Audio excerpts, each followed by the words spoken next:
Orange, opérateur historique français des télécoms, a construit un data center géant à Val-de-Reuil avec un premier bâtiment qui accueille les serveurs d'Orange et ceux de ses clients.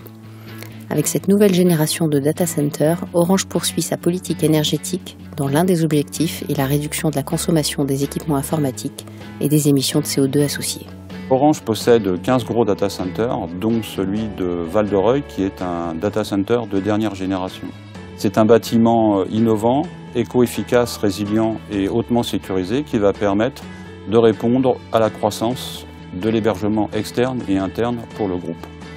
Il va également permettre de déployer les architectures du cloud d'aujourd'hui et de demain.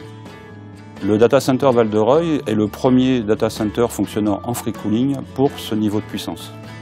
Le free cooling est un mode de fonctionnement qui permet de refroidir les équipements informatiques directement avec l'air extérieur lorsque les conditions climatiques sont favorables. Lorsque le data center sera chargé au nominal, c'est-à-dire à environ 10 MW, ce mode de fonctionnement permettra de générer des économies représentant la consommation électrique annuelle d'une ville de 30 000 habitants. Pour la supervision et l'analyse capacitaire de notre nouveau site, nous avons retenu la société GTO.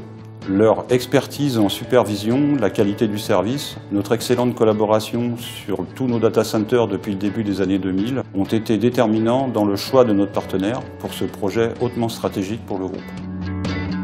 GTO a bâti une solution clé en main à la pointe de la technologie d'un point de vue fonctionnel et environnemental, mettant à disposition des bilans fonctionnels et énergétiques permettant un pilotage précis, un reporting sélectif sur l'état des installations par client hébergé, une interface de supervision intuitive et ergonomique facilitant les actions des opérateurs, et enfin des outils de maintenance pour les corps d'état technique.